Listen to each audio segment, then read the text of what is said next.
আসসালামু আলাইকুম। বাংলাদেশ ব্যাংকের প্রতিবেদন, ব্যাংক খাতে 26,000 কোটি টাকা প্রভিশন ঘাটতি।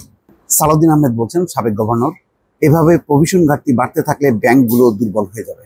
তো এগুলো নিয়ে তো রিপোর্টিং ধারাবাহিকভাবে চলছে। সাধারণ গ্রাহকরা উদ্বিগ্ন, তারা ব্যাংকে টাকা রাখবে কিনা, রাখলে কোন ব্যাংকে রাখবে, কোনটা ভালো কোনটা মন্দ, এই নিয়ে কিন্তু সবার মধ্যে যারা বিশেষ করে স্বল্প আয়ের মানুষ তাদের মধ্যেই কিন্তু উদ্বেগ উৎকণ্ঠা। বলা হয় যে অনেকেই কিন্তু টাকার একটা অংশ উঠিয়ে নিজের বাসা বাড়িতে বা নিরাপদ জায়গায় রাখছে। খবরে বলা হচ্ছে, ঠিক কালের কণ্ঠের খবর, উচ্চ খেলাপি ঋণের ভারে খুঁড়িয়ে চলছে দেশের ব্যাংক খাত। আর এই খেলাপির সঙ্গে প্রভিশন ঘাটতিও পাল্লা দিয়ে বাড়ছে। ভালো ও মন্দ ঋণের বিপরীতে পর্যাপ্ত পরিমাণ প্রভিশন রাখতে হয় ব্যাংকগুলোকে, অর্থাৎ ভালো একটা তার মজুত রাখতে হয় টাকা। ঋণ জালিয়াতি, অব্যবস্থাপনা সহ নানা অনিয়মের কারণে ব্যাংক খাতের খেলাপি ঋণ লাফিয়ে লাফিয়ে বাড়ছে, কিন্তু সেই অনুযায়ী প্রভিশন রাখতে পারছে না সরকারি ও বেসরকারি খাতের ব্যাংকগুলো।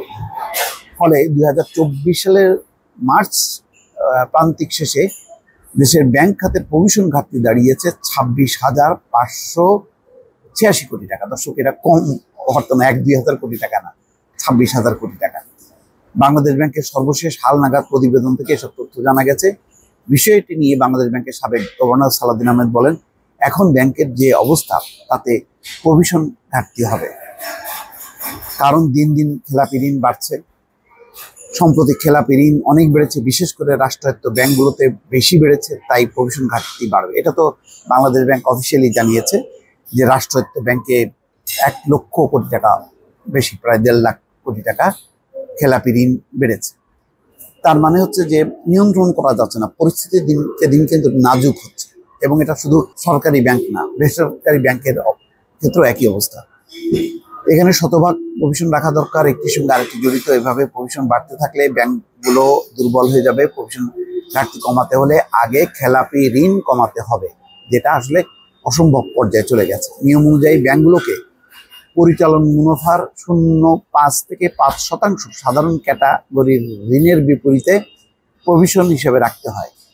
নিম্নমানের খেলাপি ঋণের বিপরীতে 20% প্রভিশন এবং সন্দেহজনক খেলাপি ঋণের বিপরীতে 50% প্রভিশন রাখতে হয়। এছাড়া প্রতিটি ব্যাংকের জন্য লোকসান ক্যাটাগরির খেলাপি ঋণের বিপরীতে 100% প্রভিশনিং আলাদা করে রাখার নিয়ম আছে। প্রভিশন ঘাটতি ব্যাংকিং খাতের জন্য একটা অশনি সংকেত, কারণ এটি ব্যাংকের দুর্বল আর্থিক অবস্থার চিত্র তুলে ধরে, যা মূলত খেলাপি ঋণের ফল। তো দর্শক, এইগুলো হচ্ছে, আলোচনা হচ্ছে, রিপোর্ট বেরোচ্ছে, কিন্তু গা সহ হয়ে গেছে। এবং এটা কিভাবে কাভার হবে তার কিন্তু কোনো দিক নির্দেশনা নেই। তো এইভাবে কতদিন এই সংকট, পরে বড় ধরনের একটা ধাক্কা আসলে তখন কি হবে? দর্শক, ভালো থাকবেন। আল্লাহ হাফেজ।